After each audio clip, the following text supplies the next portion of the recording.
hejuru ati uwufise amatwi y'ukumva niyumve. Ngiryo ijambo Yezu Kristo atubwiye mu ntango y'iyindwi yitiriwe umweranda Valentino, no kuri uyu munsi mukuru wa Valentino mweranda, ariko ukaba n'umunsi mukuru w'abavunyi babiri bakomeye mu ekleziya bazwi cyane mbere, ari bo Sirilo na Metode. Mugabe igihe tugezemwo n'uyu munsi twebwe twashize imbere uyo Valentino basangiye umunsi, ariko abo babiri abo batatu nk'ubu mwijuru ko arabivugana ati muri foye baraduhimbaje kweri. Nico gituma twashize ngaho ifoto ya Valentino mweranda, kandi tuzi ko Sirilo na Metode babinezerererwa rwose. Iri jambo ngo ufise amatwi y'ukumva niyumve, Yezu avuze ashize ijwi hejuru, niryo ryo kugurura ubwenge bwacu n'imitima yacu mu kwinjira muri iyi ndwi twibaza ibibazo bitatu.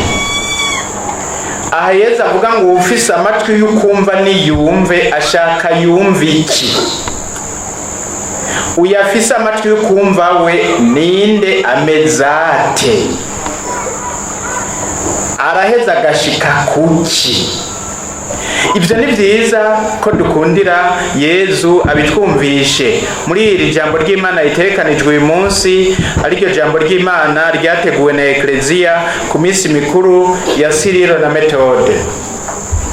Yezu ashaka ko umuntu yumva iki? Ashaka ko umuntu yumva ico wenyene yashatse kumvisha abantu mu gihe yaza ku isi.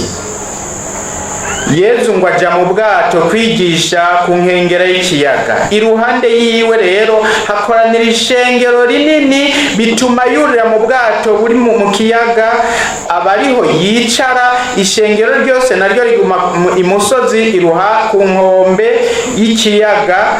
Araheza abigisha ibintu byinshi mu migani. Zirikana namwe murabona uko byari bimeze, mwese ubwenge buracakora, murabona ishengero ry'abantu ni hari nko ngaha.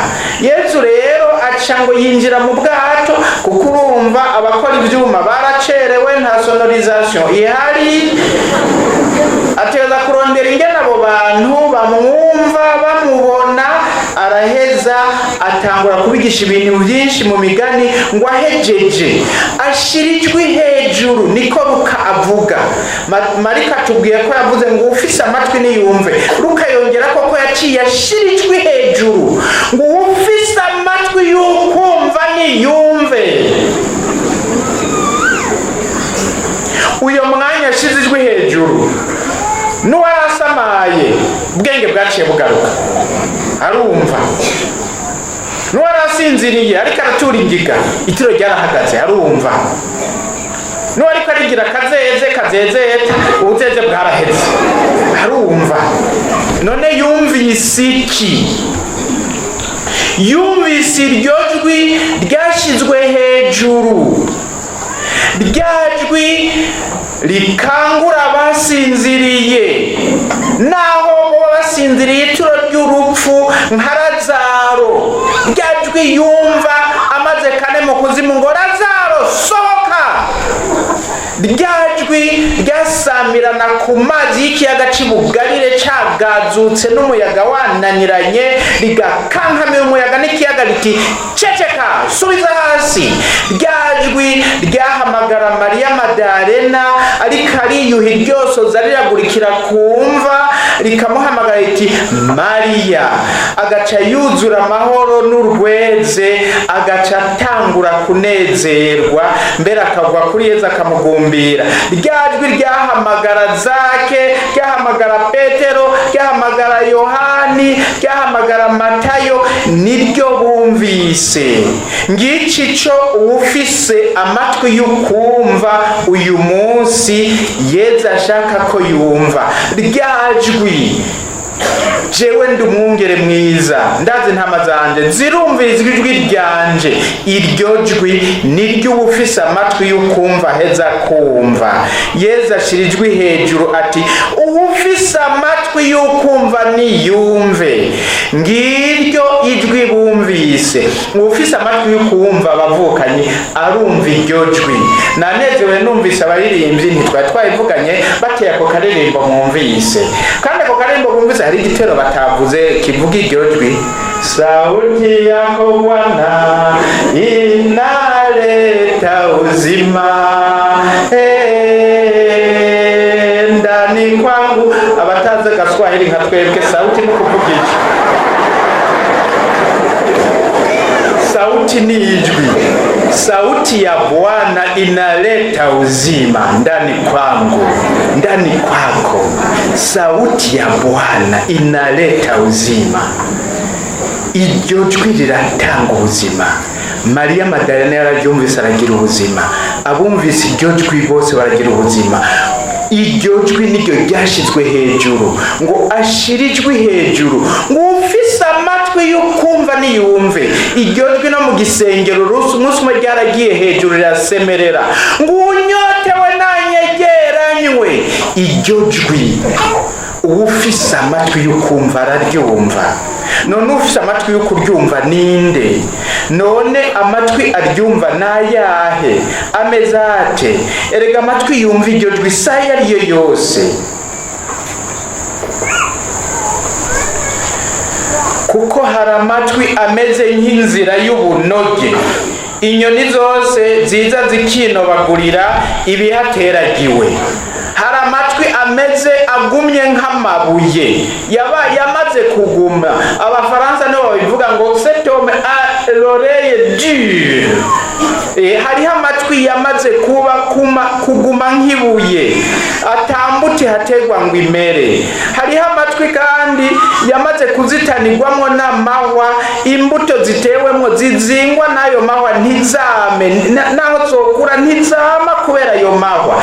Ayo matwi ntashobora kumva ijwi, iryo jwi ntayumva. Bene ayo matwi n'amatwi naho iryo jwi rivuga nta kamaro ntiyumva. Ariko hariho ayandi matwi ameze nk'isi nziza yinjiye yumva iryo jwi. Amatwi rero yumva iryo jwi rya Yezu Kristu ntafiswe na bose, afiswe n'abandi. Abayafise ni bamwe Yezu Kristu yabwira Pilato aho yamubaza ngo none ga uri umwami?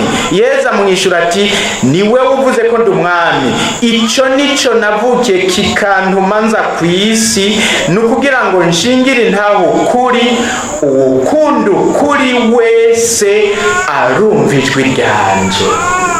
Uwukunda ukuri wese arumva ijwi ryanje. Yohana 18:37. Ngaya amatwi yumva ijwi rya Yezu bavukanye. Ngaya amatwi yumva ijwi rya Yezu we kuri, afiswe n'abakunda ukuri. Yezu ati uwukunda ukuri wese arumva ijwi ryanje. Muvukanye rero ukunda ukuri urahiriwe, kuko ufise amatwi yumva. Ni wewe Yezu abwira kumwe n'abigishwa biwe ngo arahiriwe amatwi yumva ivyo mwumva n'amaso abona ivyo mubona, kuko abahanuzi n'aberanda benshi baripfuje kumva ivyo mwumva ntibavyumvise. Muri iyi ndwi rero yose ayo matwi yawe muvukanye azokumva ijwi rya Yezu we kuri kuzima. Mu nyigisho zose twabateguriye nkako ibyo mwumvise Paulo Mweranda avuga muri igisomwa ca mbere nibyo natwe duhagazeko. Aho niho natwe duhagaze. Ivyo yabwiye abakristo b'i Korenti niho natwe turi, ngo ntitwigisha ibitwerekeye. No kuvuga ntitwigisha twebwe nyene, twigisha Kristo Yezu. Twigisha ko Yezu ariwe Mukama, ariwe Segaba, natwe tukaba abasuku banyu kubwa Yezu. Muravyumva? Urashobora kunyita umusuku wawe niteka, natwe tukitwa suku banyu kubwa Yezu. Ekleziya yose igizwe n'abasuku. urongoye ekleziya ariwe papa bamutazira bamwita ngo iki? Umusuku w'abasuku. Papa yitwa umusuku w'abasuku. Pawulo ati twigisha ntitwigisha ibitwerekeye, twigisha Kristo Yezu, twigisha ko ari we Mukama, natwe tukaba abasuku banyu ku bwa Yezu. Muri iyi ndwi nico twebwe tuzobaha inyigisho turi, ico nico dutumbereye, ico tuzobabwira ni Kristo Yezu ko ari we Mukama.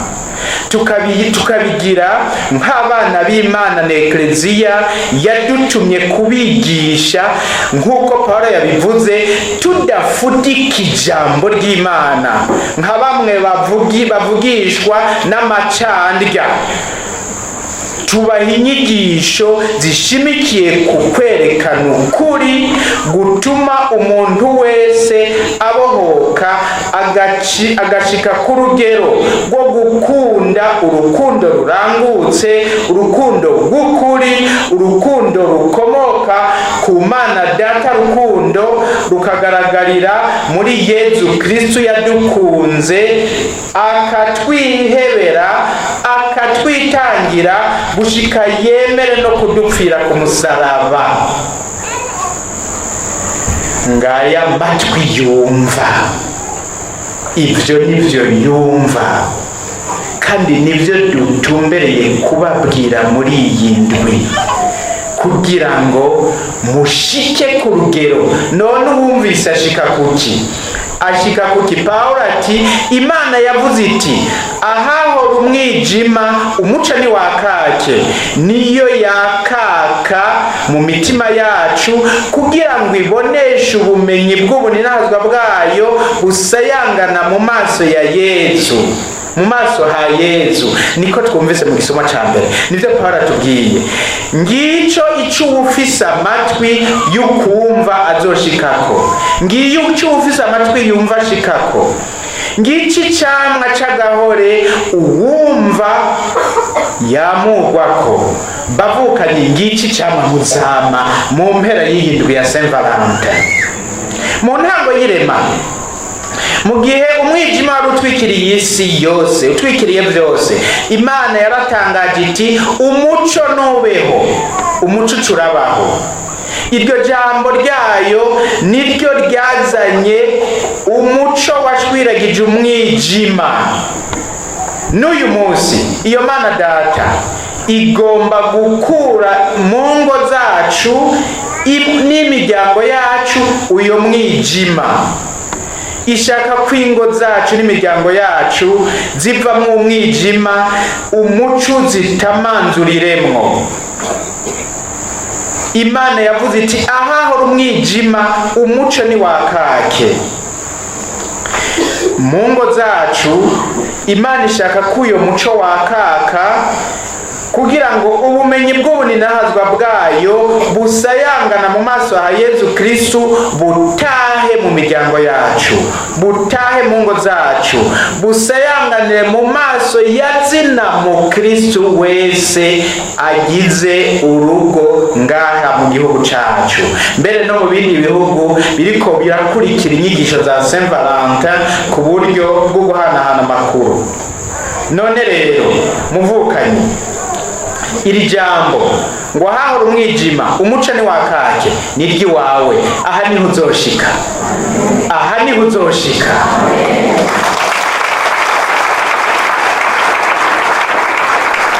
Izi nyigisho n'indwi yose twazihaye ijambo ry'ishingiro ngo menye ishingiro ry'urukundo mu muryango, ijambo ry'Imana. Kuko ijambo ry'Imana niryo ryakuye umwijima wari utwikiriye byose. Imana imaze kuritangaza ngo umuco nubeho, umwijima waciye uhava. Dushaka ko iryo jambo ry'Imana ryinjira mu mitima, ryinjire mu nzu, ryinjire mu ngo, ryinjire mu miryango, kugira ngo ahahora umwijima umuco wakake, umuco w'urukundo. Ari urukundo naho hama umuco imisi yose. Mbere hari urukundo n'ukwira nibwira, n'ukwira nibwira. Ariko ahatari urukundo naho haba ku murango usanga bwije. Umuntu wamuraba ukabona ko mu maso bwije minwi kandi ari saa sita y'umurango, ariko hari urukundo ntibwira na rimwe. Umuco uguma wakaka. Ishingiro ry'urukundo naryo ni ijambo ry'Imana, kuko niryo rizana umuco. Umuco nubeho. Menya ishingiro ry'urukundo mu muryango wawe muvukanyi. Niwabigira nawe ukakira ijambo, ukarizigama, ukarizirikana, ukarigendera, ahahora umwijima hazokwaka ku muco mu mutima wawe, mu nzu yawe, mu rugo rwawe, mu muryango wawe. Ngiyi intumbero ya Saint Valentin 14e edition 2022. Umukama Yezu niwo mugamba afitiye ingo zacu. Ashaka ku muco wiwe wakaka mungo. Iri jambo ryiwe niryasamirana rikinjira mu mutima, ngivyo bizoba. Nico gituma uyu munsi ashizwe hejuru. Ufise amatwi y'ukumva niyumve, niryasamirana ahari umwijima hakaka umuco. Urakaza Mukama Yezu.